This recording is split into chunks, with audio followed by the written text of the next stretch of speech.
Sí, lo mismo digo, Santiago.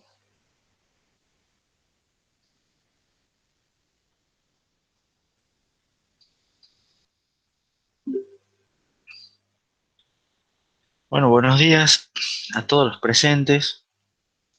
Estamos por comenzar con la última clase de teoría de arquitectura de computadoras del año 2021, lo cual por lo menos para mí es una pequeña gran emoción. Ya estamos llegando, sí, al final, así que espero que haya sido un viaje interesante. Vamos a empezar la clase siempre con los saludos para Valentina, a pedido de Gonzalo, y saludos para Matienzo, a pedido gracias al recordatorio de Santiago. Así que ellos que deben estar descansando hoy, estudiando para las materias, porque tienen muchos exámenes por delante, eh, nos acordamos de su ausencia, los tenemos siempre presentes con nosotros y les mandamos saludos. Espero que después los vean en el video. Y luego vamos a eh, comenzar como siempre repasando qué es lo que vimos la clase pasada. ¿Se acuerdan lo que vimos la clase pasada un poco? Que parece que hace, fue hace 5 días, pero con esto del feriado, casi que no sé si se acordarán o tuvieron presente qué es lo que vimos. Vimos distintos tipos de ataques que se les pueden hacer a los procesadores que están de moda en estos últimos tiempos. Y los principales que vimos son los ataques de ejecución transitoria. Se los llama ataque de ejecución transitoria.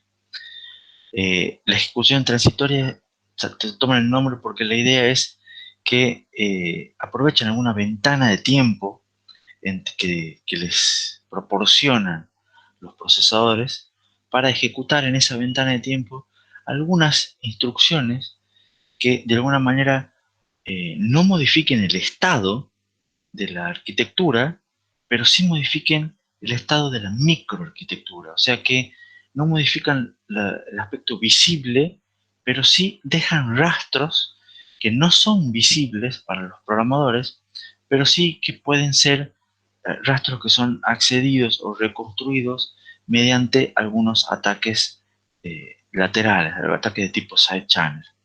Y de esa manera, en esa ejecución transitoria con instrucciones que no deberían ejecutarse o que se ejecutan pero no deberían modificar el estado, poder tratar de inferir algunos datos. Entonces, después estos ataques de ejecución transitoria se dividen en dos según en cómo se genera esa ventana de tiempo transitoria. Y están los ataques que son tipo Meltdown. Meltdown fue el primer ataque de este tipo y después hubo mucho más que los copiaron, que su idea es eh, romper barreras de aislamiento mediante excepciones. O sea, la idea es que la ventana de tiempo la generan desde que se produce una excepción hasta que esa excepción efectivamente es atendida, si es que es atendida. Entonces, aprovechan esa ventanita que pueden ser pocas instrucciones, pocas etapas en el pipeline, eh, pero que mediante ejecución especulativa pueden hacerse unas cuantas más, para ahí ejecutar algunas instrucciones que no son permitidas, pero que eventualmente pueden dejar rastros. Y el segundo ataque son ataques de tipo Spectre. Spectre fue el, el otro ataque inicial junto con Meltdown, que la idea es que Spectre ejecuta en código normal, o sea, no es ningún código malicioso, simplemente es código que no debería ejecutarse en ese momento, sino en otro momento o bajo otras circunstancias. Entonces ustedes lo ejecutan ese código sin querer. O sea, ejecutan, digamos, otro código maliciosamente, digamos, pero que no está mal de por sí, y lo hacen que sin querer ejecuten código que no debería haberse ejecutado. Entonces de esa manera también dejan rastros. Y esos rastros son los que después son tratados son observados mediante ataques side channel. El problema de Spectre es que básicamente apunta a cualquier tipo de código normal que pueda ser ejecutado de manera especulativamente en un procesador fuera de orden. Por eso básicamente el, todos los procesadores, no quiero decir el 100%, pero 99% de los procesadores que se fabricaron en los últimos 15 años, eh, por lo menos procesadores de alta performance o de media performance para arriba, son susceptibles a ataques de tipo Spectre. Bueno, siempre están que, que se acceden a los datos o los rastros dejados por esas ventanas de tiempo transitorias mediante ataques laterales. Y vimos que hay muchos tipos de variantes, muchas combinaciones después, porque se empezaron a combinar entre sí y empezar a ver nuevas posibilidades. Y el tema es que es muy probable que sigan surgiendo variantes, porque mientras se sigan ejecutando instrucciones de manera especulativa, cosa que se los hace para ganar performance, y mientras siga habiendo buffers de alguna que compartan recursos en los procesadores, cosa que está lleno por todas partes, es probable que sigan ocurriendo, se sigan descubriendo nuevos tipos de ataques.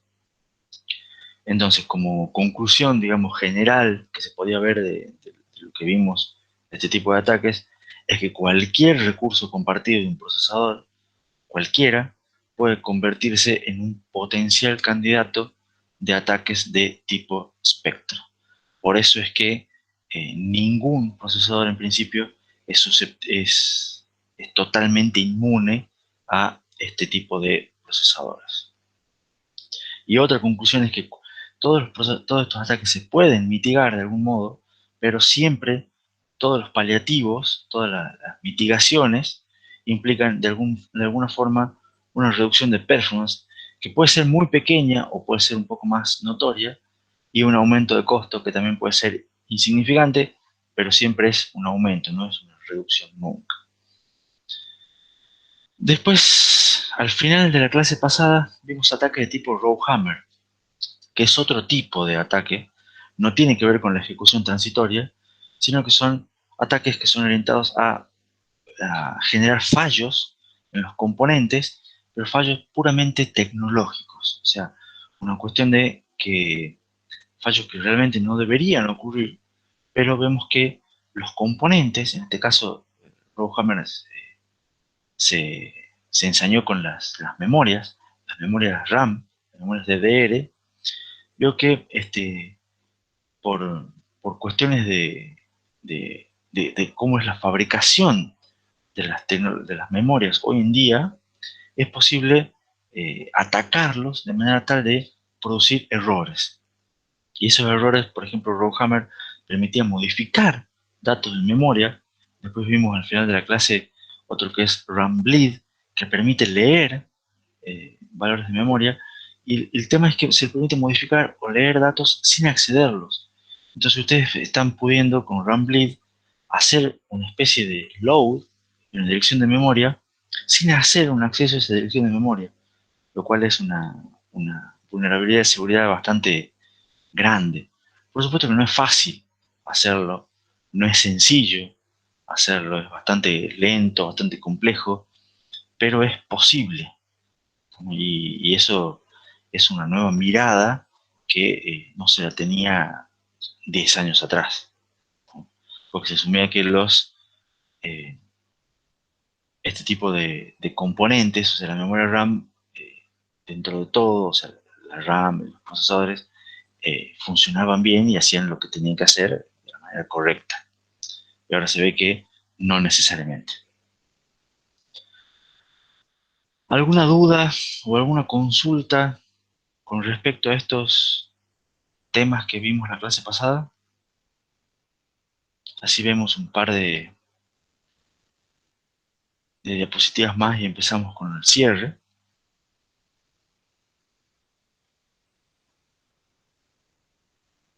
Bueno, recuerden que estos temas pueden ir en el parcial. sea, no hay práctico, pero sí pueden ir en el parcial. No va a haber un ejercicio muy práctico, pero va a haber algunos problemas conceptuales o puede haber, no que van a haber. Puede haber problemas conceptuales que les diga algunas preguntas teóricas o cosas así relacionadas con estos temas. Bueno, entonces, para tratar de... Tenemos los ataques de ejecución transitoria, tenemos los ataques de tipo Rowhammer. Entonces, los fabricantes de procesadores empezaron a ver este tipo de ataques, empezaron a ver otros tipos de problemas de seguridad también, y empezaron a usar lo que se conoce como zonas de ejecución segura. Estas zonas de ejecución segura son maneras, son técnicas que poseen muchos procesadores modernos para reforzar la seguridad lo máximo que puedan. ¿Y cómo hacen o en qué consisten estas zonas de seguridad? ¿Cómo la logran?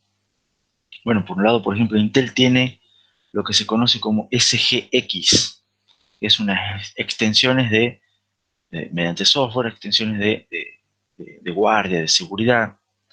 AMD tiene dos, tiene lo que es eh, una Secure Encrypted Virtualization, SEV, que es como hacer toda una manera de virtualización, y tiene un engine, Security Management Engine, que es todo un motor de manejo de seguridad.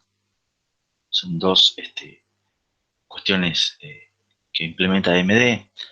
ARM también tiene su Trust Zone, su zona segura, en la cual son todas distintas terminologías de distintos fabricantes que tratan de hacer cosas más o menos parecidas para tratar de, como dice ahí la diapositiva, reforzar cómo es el manejo de todo lo que es la seguridad, ¿no?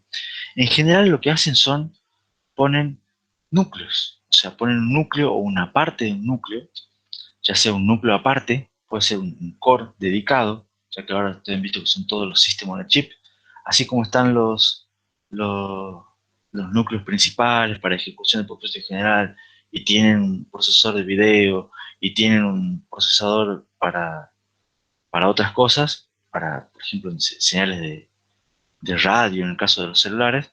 Muchas suelen incorporar un núcleo además que tiene, se encarga de manejar este aspecto de seguridad. Si no es un núcleo completo, lo que suelen tener es un bloque, un bloque grande, digamos, dentro del núcleo, como por ejemplo podría ser una MMU. Por ejemplo, ¿se acuerdan de la unidad de manejo de memoria? Suelen agregar unidades de manejo de seguridad, ¿no? Entonces, no es algo externo, puede ser algo externo o puede ser algo interno al núcleo, pero todos lo están incorporando de algún modo, según la variante según el fabricante primero y según el tipo de procesador, el tipo de núcleo que estén haciendo. De algún modo es una especie de coprocesador o núcleo, y la idea es que en general esos no pueden ser accedidos por máquinas virtuales, o sea, son estrictamente algo que se ejecuta siempre en los niveles más bajos, o sea, más de seguridad más alta, digamos, son más cercanos entre el usuario y el supervisor, siempre son más cercanos al supervisor.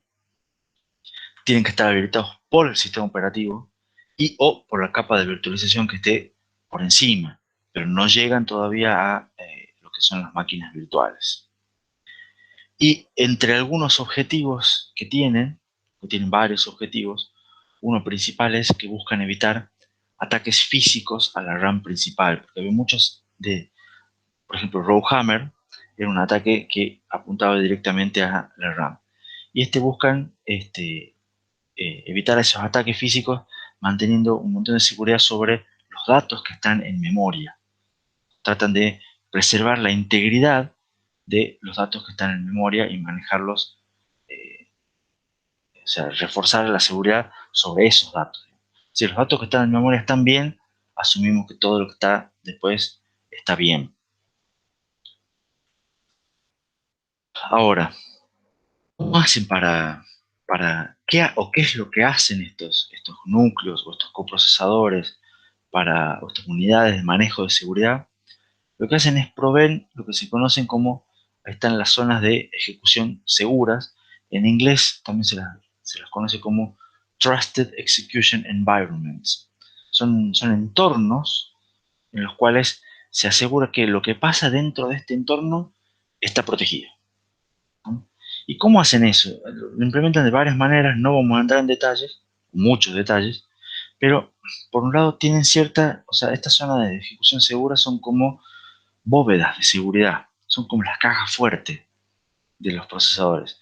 Y lo que está dentro de esa caja fuerte está protegido. Entonces, los programas de usuario no pueden mirar, no pueden acceder, no pueden saber qué es lo que está dentro de esa caja fuerte. Solamente se accede dentro de esa caja fuerte, o sea, es como unos niveles adicionales de seguridad de lo que es los permisos. O sea, está el modo usuario, modo supervisor, y además del modo supervisor, tiene su caja fuerte, estamos su zona segura, estamos donde solamente el sistema operativo, bajo ciertos permisos y bajo ciertas condiciones, puede acceder a ciertos lugares de memoria, ciertas porciones seguras, ciertos datos están ahí. Son los datos extremadamente eh, sensitivos, digamos, los más importantes del sistema operativo. ¿Se entiende más o menos la idea? Para eso, por ejemplo, también, además de esos datos extremadamente sensibles de memoria y un nivel extra, digamos, de seguridad dentro de lo que es modo usuario supervisor, lo que hacen es manejar funciones de encriptación. Y lo que hacen es encriptación automática, directamente en hardware, o sea, poseen módulos y funciones y bloques que se encargan de hacer encriptación de memoria automática. O sea, los datos que están en esos lugares de memoria segura están encriptados. Y directamente el hardware automáticamente lo encripta y cuando es necesario automáticamente lo desencripta. Si ustedes lo tratan de acceder y de alguna manera rompen con lo que hay ahí, esos datos ustedes no van a saber cuáles son los datos reales porque van a estar encriptados. Y las claves para, para poder encriptar y desencriptar son generadas y son mantenidas en esos coprocesadores seguros. O sea, ni siquiera son accesibles para los otros núcleos, por ejemplo. Son estrictamente internas de esos núcleos o esos motores de seguridad. Lo que se hace, por ejemplo, con esta zona de ejecución es que todos los accesos a memoria pasan a ser encriptados.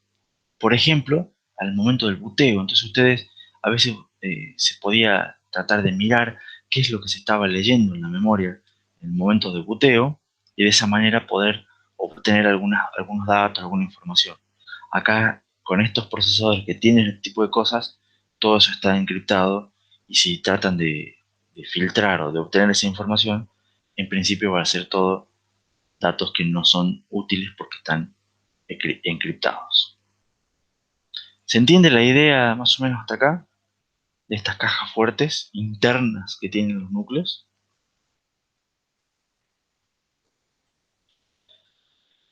Y esta zona de ejecución, la idea es que proveen un aislamiento total de los programas. O sea, un programa va a pasar a saber si se está ejecutando o no, o va a tener ciertas porciones del programa que se están ejecutando en esta zona de ejecución segura. Y de esa manera, por ejemplo, si estamos hablando de los procesadores también de virtualización, de los procesadores en la nube, cada memoria virtual, o sea, digamos, cada espacio de direcciones que ve un programa de usuario es absolutamente y totalmente independiente de las demás. Que se suponía que los sistemas operativos proveían eso y se vio que eventualmente los mecanismos de seguridad vistos no eran suficientes.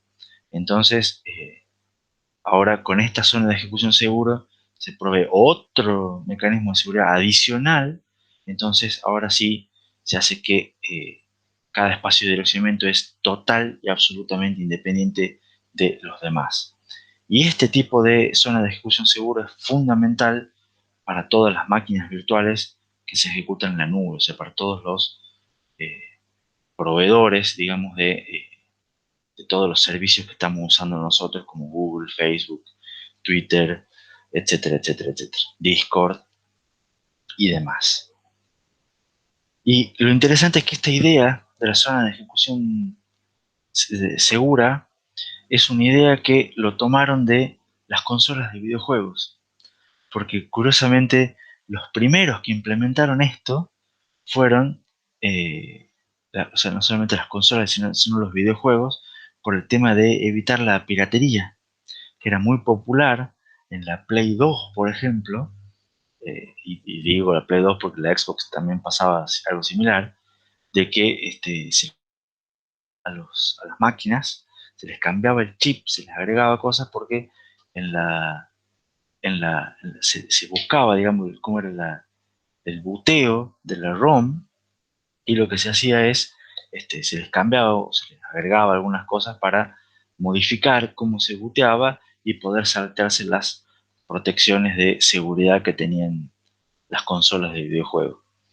Entonces, empresas como Sony y Microsoft tuvieron que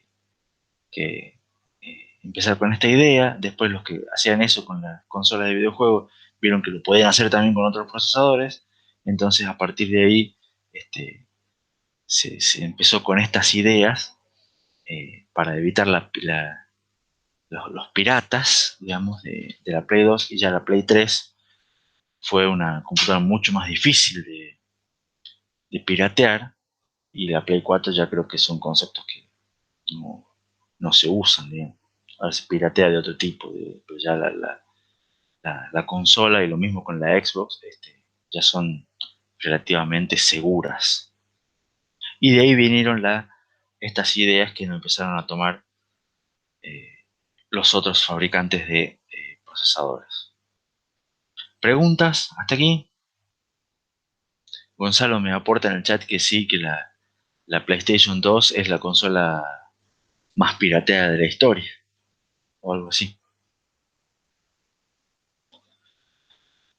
Bueno, si no hay preguntas, entonces les tengo que contar de lo que es Plunderbolt. ¿Qué es Plunderbolt? Es otro ataque, otra forma de ataque, también englobada dentro de los ataques de tipo Rowhammer, se lo podría decir así, porque son ataques que buscan hacer que fallen los componentes, fallen los componentes mediante ataques de tecnología. ¿Qué es lo que hace Plunderbolt? Porque si implementamos la zona de ejecución segura para eliminar o minimizar todos los otros inconvenientes, ¿qué es lo que van a hacer? ¿Qué es lo que van a hacer la gente? Va a tratar de romper la zona de ejecución segura. Entonces, bueno, pero la zona de ejecución segura encripta los datos en memoria. Entonces, ¿qué es lo que dice la gente? Bueno, pero a ver, si los tengo los datos encriptados en memoria, estos están encriptados cuando van a memoria o en el tráfico en el bus. Pero antes de que antes de que se haga el load dentro del procesador, esos datos no están encriptados. ¿Qué pasa si los modificamos antes, mientras están en vuelo en las etapas del pipeline? La gente dice, no, pero esto es una locura.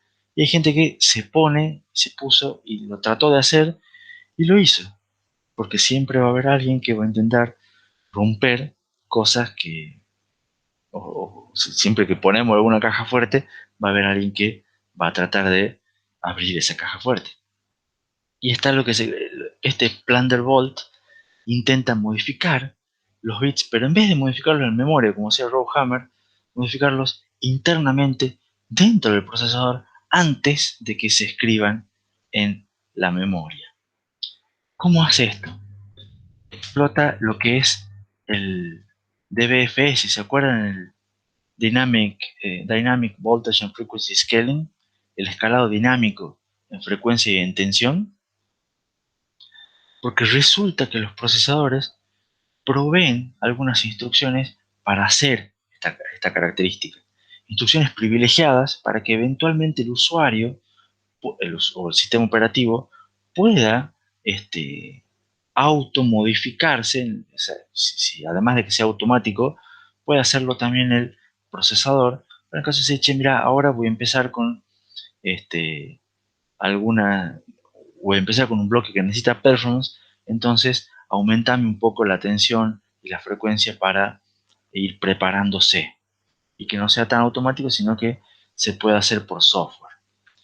Entonces, cuando pusieron este tipo de instrucciones, hay gente que se le ocurrió empezar a disminuir la tensión de alimentación. O sea, cuando está haciendo alguna tarea, bueno, le bajemos a propósito la tensión de alimentación. Bueno, pero tiene que hacer la tarea. No importa, le bajemos igual la tensión. Le bajemos la tensión, le bajemos la tensión, le bajemos la tensión y ya están en una tensión tan baja, una frecuencia tan baja, que empiezan a trabajar en la zona del límite de los micros, con los retardos y con todo lo demás, y empiezan a ocurrir fallas. Entonces, el plan Undervolt viene de una técnica de undervolt, que es de bajar la tensión. Les bajan, le bajan, le bajan, le bajan la tensión hasta que eh, ocurren fallas. Y ahí en ese momento dicen, bueno, esta es la tensión límite. Tratan de trabajar ahí. Y con esas fallas que introducen, tratan de introducir fallas justo con las instrucciones que escriben datos en las bóvedas de seguridad. Y de esa manera, lo que pueden hacer es que, en vez de escribirse el dato en la caja fuerte, se escribe afuera de la caja fuerte. Porque lo modificaron justo cuando iba a escribir, y en vez de escribir en la caja fuerte, escriben la clave de seguridad encriptada afuera de la caja fuerte. Entonces, de esa manera, ya con un ataque Rowhammer o con cualquier cosa, logran obtener el dato que no se escribió donde se debería haber escrito, y ya lo filtran al dato. Para poder hacer esto, por supuesto, como necesitan instrucciones privilegiadas, necesitan tener privilegio de root, o sea que ya no es un ataque común que se pueda hacer, no es un ataque de un programa de usuario, sino que ya estamos hablando es un programa que tiene que tener de algún modo privilegio de ejecución privilegio de root para poder ejecutarse, o sea que un programa, estamos hablando que debería ejecutarse en un entorno del sistema operativo ya. No cual, o sea, ya es una gran barrera que se le pone a la ejecución de este tipo de código. Y en particular, lo que atacaron, digamos, este Plunderbolt es a los procesadores de Intel, porque Intel ya también lo tienen de punching ball, y todos buscan y buscan romperlo porque además son los que más hay. Entonces, tratan de darle duro a los muchachos de Intel y lo rompieron, evidentemente. Y lo que probaron, los que hicieron esta técnica, como demostración, permiten extraer una clave criptográfica de 2048 bits, o sea, lograron sacar cuál es la clave con la cual encriptan y desencriptan los valores, y de esa manera poder desencriptar todos los valores de la caja fuerte. O sea, obtuvieron la llave de la caja fuerte, básicamente. Siempre con un ataque de tipo side-channel. Sin embargo, a pesar de que Plunderbolt es el que los ataca Intel y el que tiene el loguito bonito como para ponerlo en las diapositivas, hay otros ataques como Clockscrew y Bolt Jockey, que hacen lo mismo, o sea, aplican la misma técnica de reducir la tensión, o modificar la tensión y la frecuencia, y esos son ataques que atacan a ARM también, a la Trust Zone de ARM. O sea, hacen lo mismo, pero con los procesadores de ARM, los que tenemos en nuestros teléfonos. No, por lo menos hasta ahora, no hay ataques de este tipo conocidos a los procesadores de AMD. Por lo menos hasta ahora no se los publicaron, digamos. Y la otra cosa buena que tienen es que, dentro de todo, como son ataques que necesitan permisos de root, son ataques específicos que utilizan ciertas instrucciones especiales, bueno, los procesadores lo que dijeron es, la verdad que habíamos puesto estas instrucciones y la verdad que conviene que a la larga las saquemos, o que sea mucho más controlado quién las va a usar y que no haga falta solamente un sudo, por decirlo así, un privilegio de root, sino que hasta lo más común es sacar estas instrucciones a la larga no modifican tanto la performance y, y bueno, evidentemente pueden representar un problema y es más el daño que hacen que las ventajas que ofrecen. Entonces directamente son muy simples de mitigar estos ataques por software.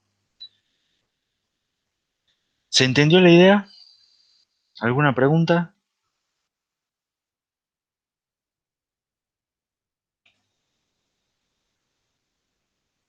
Gonzalo ya tiene un bot que responde, no, todo ok, está bien.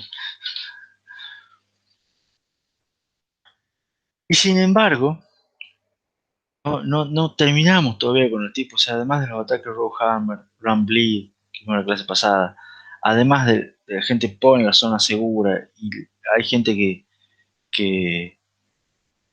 que trata de romper las zonas de ejecución segura, todo lo demás, no alcanza con todo eso. ¿Y qué es lo que pasa? Google y Facebook publicaron dos artículos, dos trabajos de investigación este año, uno en febrero y uno en junio, o sea, estamos hablando de este mes, inclusive, fue el de Google, en los cuales nos dicen que simplemente hay núcleos que calculan mal. O sea, vamos a vuelta. ¿Cómo? Sí, núcleos que cuando tienen que hacer 2 más 2 dicen que no es 4. Así de sencillo. Ustedes ponen las instrucciones, ponen las cosas y, y no es que lo hacen esporádicamente, sino que simplemente hay núcleos que andan mal. Y eso es un problema porque, un momento, nosotros asumimos, inclusive si ustedes repasan la diapositiva al principio de este tema, una suposición importante que hacemos es que eh, los procesadores cuando tienen que hacer las cosas hacen lo que tienen que hacer, lo que nosotros les decimos que hagan y funcionan bien. O sea, es el contrato que hacemos con el ISA. Cuando le ponemos una instrucción de suma dos números y se supone que si ponemos 2 más 2 tiene que dar un 4, no un 5, un 3. ¿Se entiende? Entonces, nosotros tenemos la suposición de que los procesadores funcionan bien. Bueno, resulta que parece que no es tan así. Y ustedes dicen, pero ¿cómo? Bueno, este tipo de errores, o lo que teorizan, lo que presentaron investigadores de Google y Facebook, por ahora son errores que son inclasificables, o sea, no entran en ninguna otra categoría. ¿Estamos? En principio podrían ser ataques de los que hoy los llamamos tipo Rowhammer, porque son ataques, son problemas que son dependientes de la tecnología, problemas intrínsecos del componente, que en este caso sería el procesador. Pero ni siquiera se sabe si, como es muy nuevo, si están dentro de esta categoría o no. Los bautizaron como, por ahora, unos problemas de corrupción de datos silenciosa o errores de ejecución corrupta. Sí se sabe que no son errores de diseño, o sea, los procesadores no es que tienen algo mal, no es que algo está mal, no es que el set de instrucciones está mal, no es que el núcleo hizo algo mal, o sea, el proceso de diseño y verificación fue hecho satisfactoriamente, pasaron todas las etapas, no es un problema de fabricación tampoco, o sea, se sabe que esos no son los culpables, pero no se sabe realmente cuál es el culpable. ¿Tam? Y como no se sabe por qué ocurre el problema, no existen todavía herramientas para detectarlos de manera sistemática y poder tratar de no solamente solucionarlos, pero por lo menos saber realmente qué es lo que está pasando. Son problemas, como les dije, muy nuevos, muy recientes, pero son problemas que se vio que realmente ocurren. Por suerte son raros. Son un núcleo aproximadamente de cada 3.000 que anda mal. No sé si son cada 3.000 núcleos, cada 3.000 procesadores. Eh, no recuerdo bien ese número, ahora después lo tendría que rechequear. Y el tema es que son notorios, o pasaron a ser notorios, esta gente se dio cuenta, porque estas empresas cuentan, ya les conté, con las instalaciones de gran escala, esas warehouse scale computers, ¿se acuerdan? Entonces en estas computadoras tienen miles de servidores, o cientos de miles de servidores, donde tienen millones de núcleos, y eventualmente notaban o se dieron cuenta de algunos errores, y después de mucho de hacer debugging, mucho investigación, vieron que no era un problema de los datos, vieron que había núcleos que fallaban, vieron que había núcleos que fallaban con ciertos casos particulares, y haciendo estas investigaciones vieron que son cosas que, núcleos que andan mal. O sea, el núcleo es igual que el mismo núcleo del mismo procesador, pero hay un núcleo que anda mal. Si uno le pone cierta tarea, la hace mal. Entonces, como tienen muchos núcleos trabajando y haciendo lo mismo, estos tipos, estas empresas pudieron llevar una investigación a cabo y lograron detectar estos problemas. Pero todavía no saben por qué ocurren estos problemas. Hay una posible hipótesis que tiene que ver con la ley de Moore. Se le echan la culpa al proceso de fabricación en sí, o sea, no al proceso, sino a que che, ya estás llegando a los límites entre los cuales los transistores y los átomos están funcionando. Capaz que en algún momento, bajo cierto estrés, haya algunos que funcionen mal. O sea, es la única hipótesis viable de qué es lo que puede estar sucediendo. Y si llega a ser, si es válida esta hipótesis, estamos de un problema de escalabilidad en el proceso, esto implicaría que hay un nuevo compromiso entre costo-performance, o sea, ya no sé si vamos a poder seguir utilizando los nodos más elevados con los nodos más pequeños, y confiabilidad, porque antes tratábamos de disminuir el proceso de fabricación para mejorar la performance, mejorar el consumo de energía. Ahora es una cuestión de confiabilidad, o sea, ¿realmente los núcleos hacen lo que tienen que hacer o no? Entonces eso es algo que es, como les dije al principio de la diapositiva, muy, muy novedoso, recién se lo está descubriendo, y hay que ver qué es lo que va a pasar con estos temas. Preguntas abiertas son: ¿habrá que agregar redundancia en los núcleos? O sea, habrá que hacer que tener, por ejemplo, dos núcleos, pero no que hagan cosas separadas, no dividirles las tareas entre los dos, sino que hagan lo mismo los dos, o tener tres núcleos que hagan lo mismo, y eventualmente después quedarnos con el resultado. eh, si hay dos de ellos que coinciden, tomar ese como resultado válido. Habrá que agregar técnicas de corrección de errores para para los núcleos de los procesadores. Son cosas que, o sea, de revisar si el resultado de la ALU realmente es el resultado que debería ser o no. ¿No? Son datos que no se, o sea, son preguntas que no se sabe si cuál será el camino para corregir esto o no. De vuelta, ¿se entendió la idea?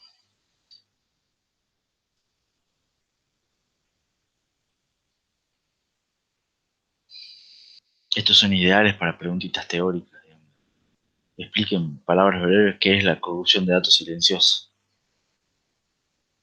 Eso para un quiz. Ah, al final no hemos tomado ningún quiz. Va a quedar para el año que viene. Qué lástima, dice Santiago.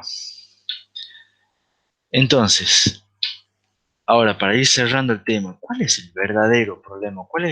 ¿Por qué yo le pongo mucho énfasis a estos temas de seguridad que, que vimos en este tema, en este último tema?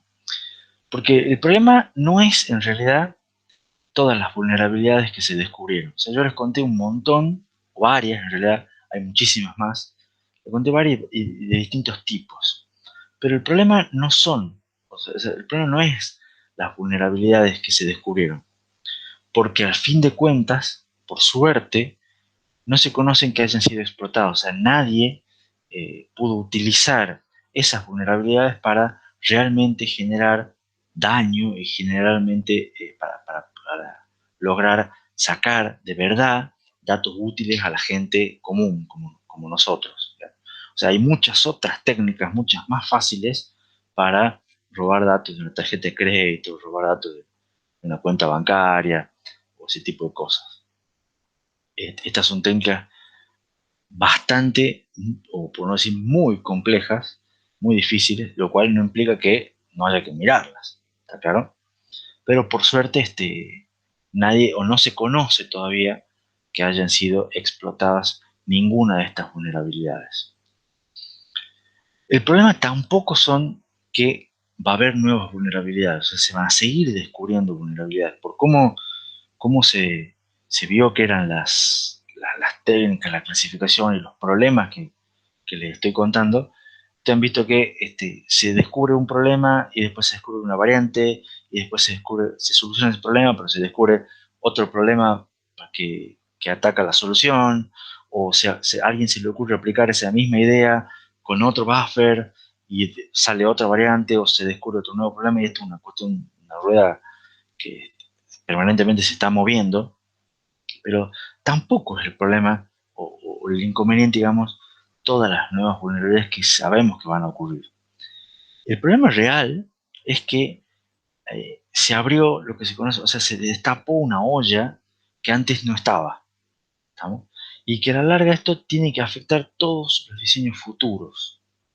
¿Estamos? ¿Por qué? Porque es una cuestión de, a partir hasta el año 2018, básicamente se pensaba en las 3P, Price, Performance y Power. Hasta el año 2004 era Price y Performance. Y en el 2004 se chocaron con la pared de la Powerwall y empezaron a partir del 2004 a pasar de 2P a 3P.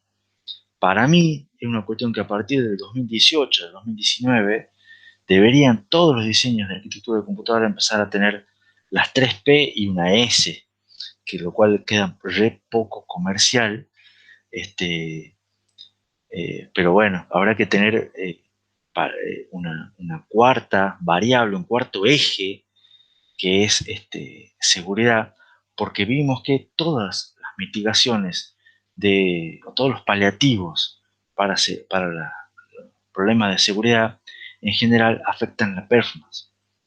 Entonces, es una cuestión de que hay que ver hasta qué punto queremos tener más seguridad, queremos tener más performance, queremos bajar costo, queremos bajar el consumo, pero eso tengo que agregar hardware para un nuevo módulo de manejo de seguridad, pero entonces agrega área y es una cuestión que sí o sí tiene que afectar cómo se va a plantear todos los diseños futuros.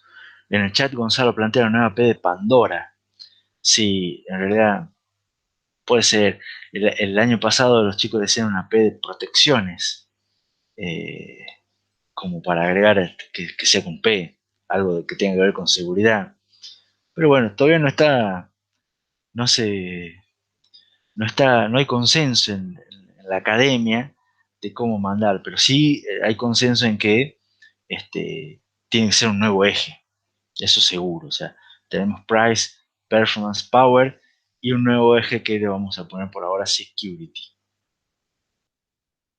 Porque el tema además es, ojo, sabemos que la performance tiene que seguir mejorando y vimos que hay nuevas necesidades, ya les conté yo en el tema anterior, y hay que buscarle la vuelta para cómo hacemos para seguir mejorando la performance. La ley de Moore ya no nos está ayudando o, o no está aumentando como aumentaba en otras épocas la performance, entonces hay que buscarle la vuelta y además ahora tenemos estos otros problemas.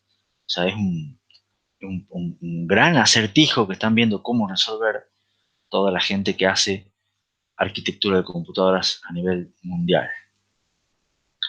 Seguramente se van a inventar nuevas técnicas que de algún modo van a solucionar todos los problemas conocidos. Y seguramente las nuevas técnicas probablemente generen nuevas vulnerabilidades que hoy no existen porque no están esas nuevas técnicas. O sea, va a ser una rueda que hay que tener siempre en mente esta cuestión de la seguridad. Y no hay que perder de vista lo que les dije en las primeras clases, que tengan en cuenta que un procesador de los procesadores actuales de hoy en día son probablemente los dispositivos más complejos jamás diseñados por seres humanos. O sea, ningún dispositivo tiene la complejidad, la tecnología y la cantidad de variables que tiene un microprocesador de los actuales. Eso es realmente hay que nunca perder esa perspectiva. Entonces, ¿habrá un nuevo paradigma? Yo creo que sí, como les dije recién.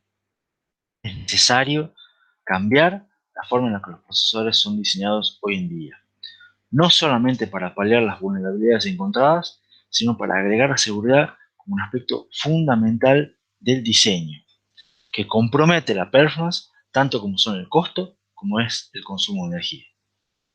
Tendría que estar eh, seguridad al mismo nivel que este, las otras P, ¿no?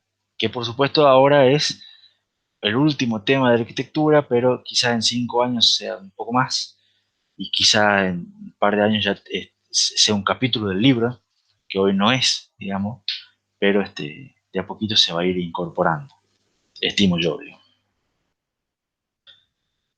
Y otra cosa es que vimos que todos los ataques de tipo Roadhammer muestran que el hardware es falible, o sea que las cosas que nosotros decimos, bueno, la tecnología funciona bien y está hecha para que ande bien, en realidad no, o sea, puede fallar, como es la frase típica argentina, digamos, pero no necesariamente anda bien, que durante 50 años, 70 años, las cosas andaban bien, y hemos visto que hoy en día no es tan así.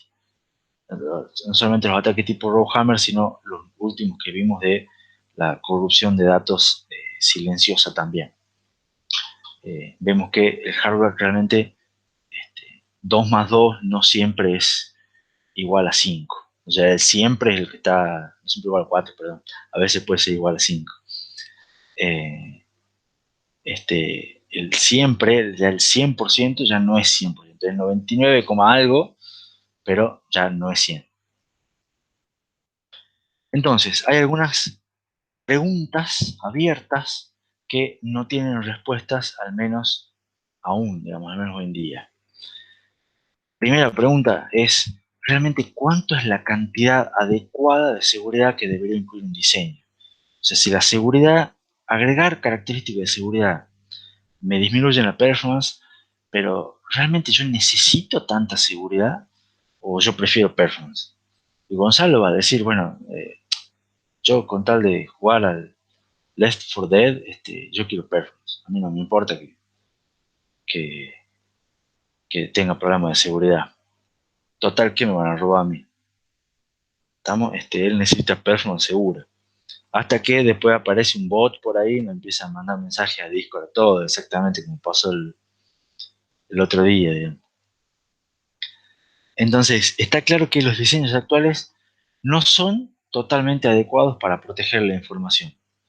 Es necesario agregar de algún otro tipo de métodos formales de verificación. Con métodos formales me refiero a métodos matemáticos, ¿estamos? Para realmente verificar de alguna manera, pero no se podía hasta ahora utilizar métodos matemáticos por la complejidad del, del aparato, digamos, la complejidad es muy difícil modelar matemáticamente todo lo que ocurre.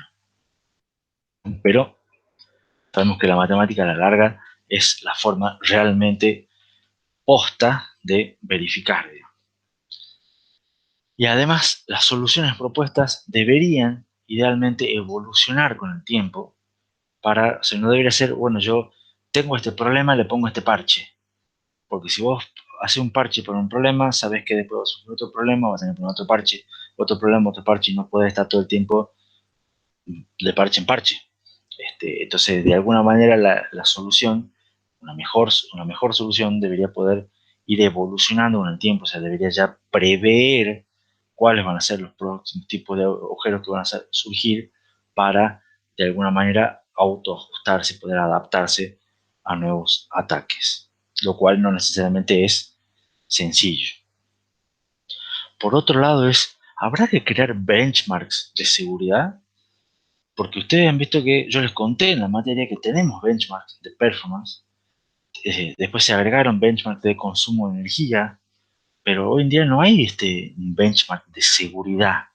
O sea, no hay qué es lo que es una comparación de un programa de cuán seguro es. No existe hoy en día eso. Además, no todas las aplicaciones tienen los mismos requerimientos de seguridad. Hay, hay aplicaciones en las cuales no manejan datos sensibles, entonces no tendrían muchos problemas, y otras aplicaciones que sí guardan datos o manejan datos que no deberían ser accesibles, entonces esa sí es más importante que tengan mayor nivel de seguridad y puedan eventualmente resignar un poco de performance. Eso va a depender de los datos que procesen, el tipo de datos, cómo los procesen, cómo interactúen con otras aplicaciones, incluido con el sistema operativo, etcétera. Pero hoy en día no existe, así como hay benchmarks para performance, benchmarks para consumo de energía, hay métricas y demás, no hay métricas para evaluar la seguridad de una computadora, ¿no? Otra pregunta ¿es necesario redefinir el ISA? ¿Por qué? Porque nosotros, el ISA, si se acuerdan, es el modelo del programador, o sea, es todo el estado visible para el programador. Y está demostrado que el estado de un procesador no es solamente la interfaz visible, porque hemos visto que a través de los ataques side channel es posible obtener, o sea, hacer visibles datos que normalmente son no accesibles, o sea, son transparentes o no visibles a los programadores. Pero mediante los ataques side channel es posible obtenerlos igual. Entonces, si a la larga los estamos obteniendo, ¿no será una cuestión de redefinir qué es un ISA? ¿No será cuestión de redefinir el ISA para, para ser visibles o exponer de algún modo todas estas cuestiones y de esa manera tratar de mejorarlas o tratar de eh, evitarlas eventualmente? Se puede hacer que las implementaciones consideren ciertos aspectos dependientes del tiempo y así hacerlos menos susceptibles a los ataques de tipo side channel. O extender el ISA para incluir nuevas características de seguridad. Como sea, es de alguna manera redefinir el contrato actual que hay entre el hardware y el software, ¿no?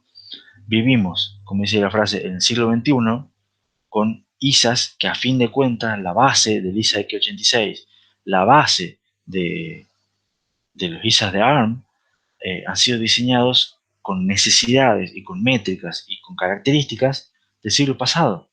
O sea, ya son viejos. Ustedes me dicen, bueno, pero está el RISC-V. RISC-V es un ISA más nuevo. Un ISA más nuevo es verdad, pero que se apoya en los anteriores y toma los aciertos de los anteriores y evita los errores de los anteriores. Pero sigue siendo relativamente, o sea, sigue siendo RISC-V anterior a todos estos problemas de seguridad, por ejemplo. Es más viejo que estos problemas de seguridad. Quizá haya falta redefinir el ISA para poder considerar todos estos aspectos de seguridad. Y después la otra pregunta, la gran pregunta es, ¿se podrá prescindir de la ejecución especulativa? La mayoría de los problemas que vimos, la culpa a la larga o el principal problema es la ejecución especulativa. Sobre todo los problemas de tipo Spectre, que son los que no se pueden solucionar fácil. Y el tema es, ¿podremos dejar de hacer procesadores de alta performance que no tengan ejecución especulativa? La ejecución especulativa ayuda muchísimo en la performance. Entonces hay un enorme desafío que es cómo se puede hacer para obtener la misma performance actual en un procesador, pero sin utilizar ejecución especulativa. Eso es un tremendo desafío para los estudiantes de arquitectura de computadoras.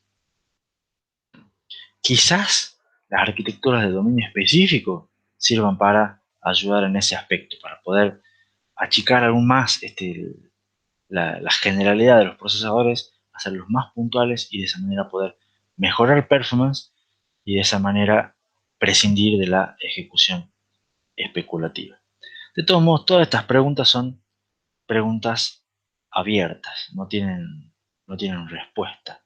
Aún, quizá el año que viene haya alguna. Entonces, para hacer el resumen final del tema, vimos, Gonzalo pide un receso, ya eh, es la penúltima diapositiva, Gonzalo, o casi. Yo diría que aguantemos un poquito más. ¿Qué vimos acá? ¿Qué vimos en este tema? Vimos los ataques side channel, ataques basados en mediciones físicas indirectas. De esa manera se puede tratar de obtener datos que no son accesibles de manera directa. Por ejemplo, con ataques de tipo side channel en un caché, midiendo los tiempos de acceso, es posible determinar si un dato estuvo o no en el caché, y después, sabiendo si ese dato estuvo o no, se puede utilizar para acceder a otro dato. Eso permitió descubrir muchas vulnerabilidades a partir de enero del 2018. Seguramente hay muchas más por descubrir. Por suerte no se sabe que hayan sido explotadas. Lo importante es que en general estas vulnerabilidades no tienen solución, sino tienen paliativos. Siempre explotan algún tipo de buffer existente en el diseño. Los dos tipos principales son ataques tipo Meltdown, ataques tipo Spectre. Ambos son ataques de ejecución transitoria. Todos los paliativos representan un compromiso de que aumentan el costo en general y disminuyen la performance. Más seguridad equivale a menor performance. También no todos los paliativos siempre hay problemas, siempre hay limitaciones, se solucionan algunas cosas o no. Y la conclusión es que la seguridad debería ser un criterio fundamental en la arquitectura de computadoras, tanto como price, performance y power, porque es un aspecto que no fue considerado durante, puse 50 años, debería ser como 70 años en realidad, porque no fue nunca antes considerado, y a partir de hace un par de años nomás que hay que tenerla en cuenta.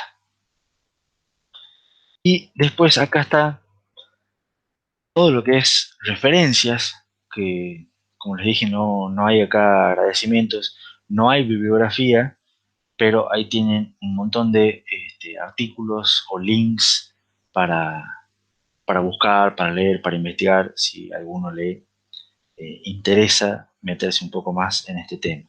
Recuerden que hay gente que paga plata para si descubren vulnerabilidades. ¿Ya? No se olviden de eso, hay que buscar. Bueno, preguntas.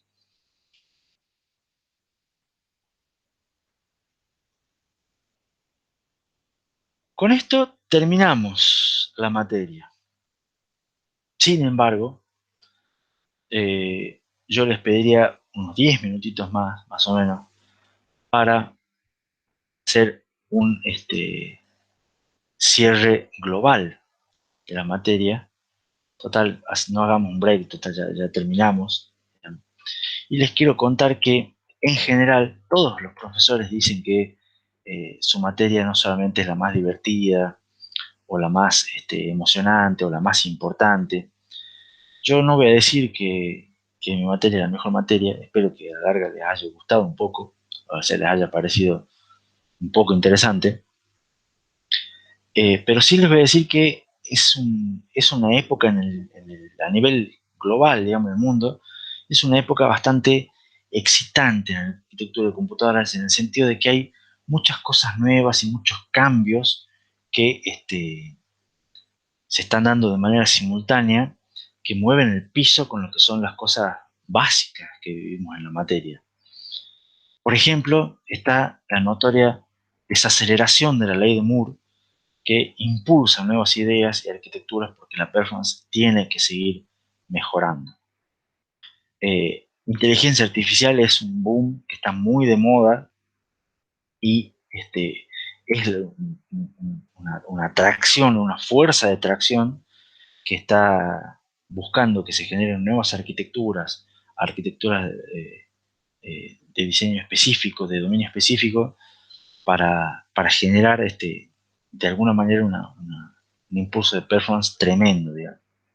A su vez, también está muy de moda lo que es Internet of Things, el IoT, que a su vez tira para otro lado en lo que es requerimiento de consumo de energía y de conectividad. O sea, se buscan dispositivos cada vez más chiquitos, que le dure cada vez más la batería, siempre online, y es un desafío bastante grande ese, digamos. Hay nuevas memorias no volátiles, o sea, las memorias estas no volátiles tienen no más de 5 años de existencia, implican un montón de cosas, nuevos modelos de programación, nuevo sistema operativo, nuevas maneras de hacer las aplicaciones. Todavía no sabemos si son útiles o no. No sabemos si van a ser un bombazo, un éxito total, o al final van a ser un fiasco, una decepción. Pero lo importante es que son nuevas y hay que estudiarlas. Están todos los aspectos de seguridad que les acabo de comentar, que no existían antes. Hay un nuevo ISA en el mercado que busca hacerles competencia a Intel y a ARM. Y en principio parece que tiene con qué. Eso es, o sea, se busca mover el piso a los dos grandes eh, eh, jugadores que tiene el mercado, digamos, en las dos grandes áreas, que son todo lo que es PC de escritorio y servidores estaban con Intel, todo lo que son celulares estaban con ARM. Sin embargo, pasó que en estos últimos años el ISA de ARM está entrando en nuevas porciones de mercado. O sea, con la, con la, con la salida al mercado de la máquina de Apple en noviembre del año pasado, que Apple dejó de sacar máquinas con procesadores de Intel y empezó a sacar máquinas con procesadores propios basados en el ISA de ARM. Eso es algo que no había ocurrido antes, entonces habrá que ver si realmente tiene un impacto muy fuerte o no. La computadora número uno del top 500 de las supercomputadoras fue una computadora basada en un diseño de ARM, con el ISA de ARM. Entonces, son cosas, son pequeños detalles que ARM se está metiendo en el terreno que antes era exclusivo de Intel. Está metiendo de a poco. ¿Logrará imponerse, logrará quitarle una porción del mercado? No sabemos. Pero son cosas que no habían pasado antes. Entonces, están pasando ahora. Vamos a ver si cómo sigue.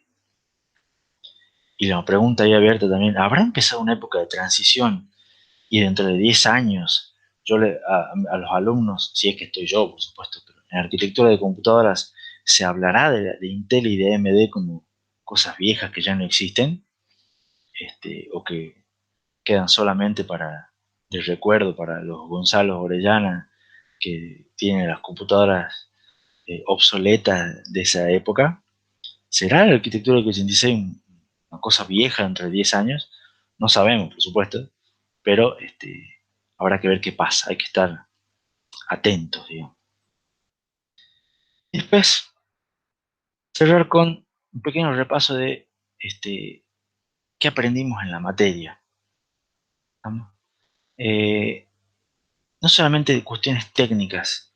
En la materia ustedes vieron qué es una computadora, manejamos distintos niveles de abstracción, cómo diseñar un ISA, cómo diseñar un procesador, lo cual lo vimos con bastante a fondo. Vimos cómo son los procesadores avanzados, los procesadores modernos.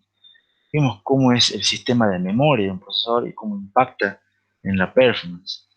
Vimos cómo es el sistema de entrada-salida, cómo son las redes de interconexión. Vimos el diseño para bajo consumo, vimos algo de multiprocesamiento y vimos algo de conceptos de seguridad. Yo espero que si lo que siempre digo, si se ponen a mirar ahora, por más que estén pensando en la evaluación de hoy o en los parciales que se les vienen, en algún momento van a poner el freno, van a mirar hacia atrás y van a ver que todo lo que aprendieron desde marzo hasta acá es un montonazo. Este, Porque son muchos temas, muchos temas, bueno, importantes que hacen a los ingenieros en computación y que son temas que además trascienden un poco el uso de arquitectura de computadora en sí y que capaz los ayuden en otros aspectos de su vida profesional. Y además de estos temas, yo quiero hacer mucho énfasis en que en teoría por lo menos, o yo espero, que hayan aprendido un montón de otras cosas. Y cosas como que esta materia es una materia compleja. Materia, no me gusta la palabra difícil porque no hablo de la dificultad, sino es una materia que tiene muchas variables, tiene muchas cuestiones interrelacionadas entre sí, no tiene muchas recetas, o sea, vemos pocas fórmulas, pero en general tiene cuestiones de si subo por acá, si muevo esta palanca de acá, me afecta por allá y no es un efecto deseado, entonces tenemos que estar siempre balanceando compromisos. La respuesta típica es el famoso depende, como dice Gonzalo en el chat. Entonces es una materia compleja, ¿no? Que no es una materia, digamos, a la que ustedes están acostumbrados en la facultad. Eh, También, por más que sea, o que suene raro, es una materia que si ustedes se ponen a googlear cómo se enseñan estos temas en las universidades top a nivel mundial, que en general suelen estar en Estados Unidos y en Europa, van a ver los temas que ven ustedes. Y van a ver que los ven bastante parecidos como los ven ustedes. Entonces, si ustedes después quieren ir afuera, quieren ir al exterior, o para un trabajo, para hacer algún estudio, por lo menos en estos temas van a estar preparados al mejor nivel. Digamos, eso que no les quepa la menor duda. Y vimos técnicas también para manejo de la complejidad, como el manejo de abstracción, como el separar capas, también vimos jerarquías, paralelismo, abstracción. O sea, son técnicas que, aunque no las apliquen en arquitectura de computadora, las pueden aplicar en otros ámbitos o en otros aspectos de su vida profesional.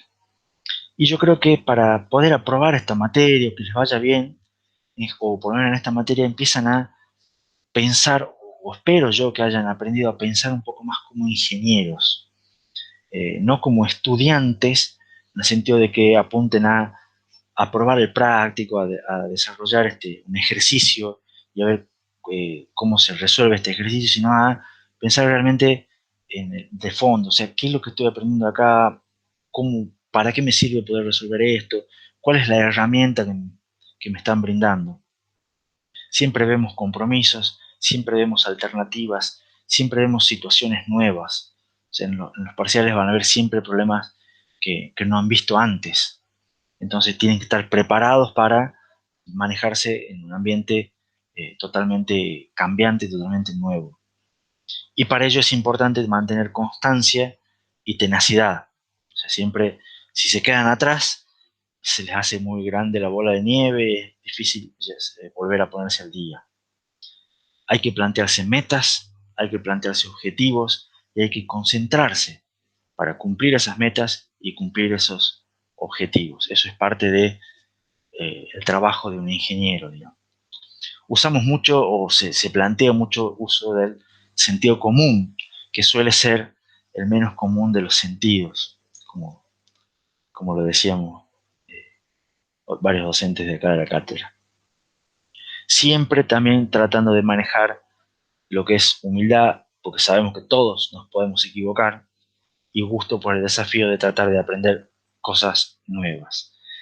Tratar de también aprender en base a los errores. Todos nos equivocamos y lo importante de equivocarse no es que puedan obtener una nota más baja, sino tratar de revisar los errores para aprender y no volver a cometerlos en el futuro. Y la última diapositiva es la que les mostré en el primer día de clases. También recuerden, el mayor beneficio de la educación no viene de respuestas a preguntas de cómo se hace esto, sino a preguntas de por qué se hace esto.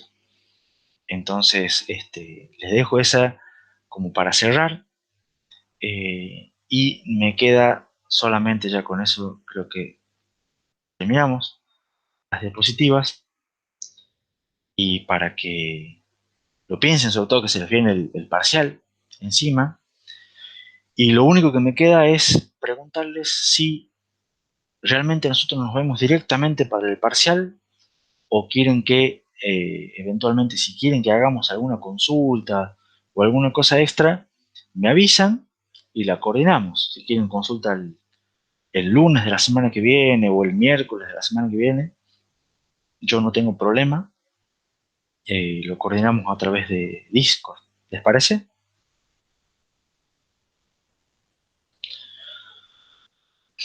Otros años yo les cuento, o sea, no el año pasado, pero a veces era una cuestión de que poníamos un horario y en general no iba nadie o, o se conectaba poca gente, entonces por eso lo hagamos más dinámico.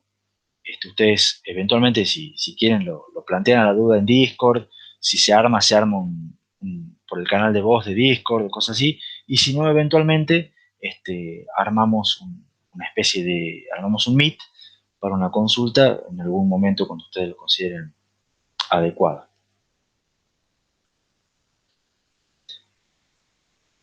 Eh, Me pregunta Gonzalo en el chat si pueden ser para consulta de parciales viejos.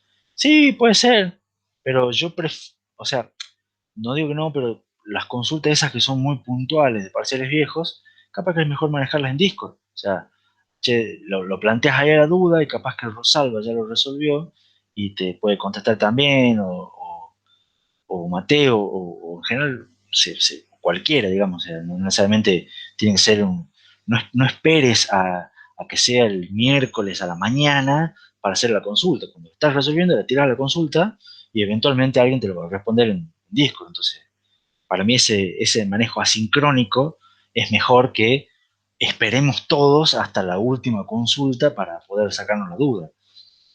Eh, Me parece a mí mi opinión, digamos, ¿no?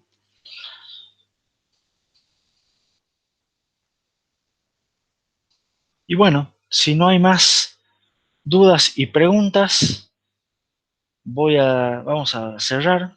Hay una consulta de Rosalba. ¿Que quiere hacer una consulta de práctico? Sí, puede hacer, pero me despido primero, corto con la grabación. Mateo dice, ¿qué hacemos con la hamburgueseada?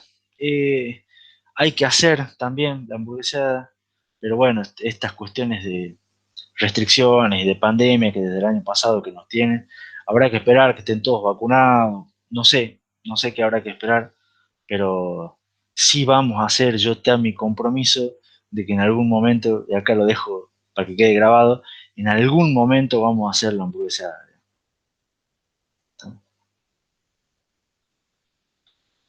Y bueno, me despido. Clase cortita la de hoy, tienen unos minutos para ir a dormir, o hacer lo que ustedes quieran hacer, jugar al Counter-Strike. Y será hasta el miércoles de la semana que viene, en el peor de los casos, cuando nos encontremos de vuelta en el parcial. Hasta luego.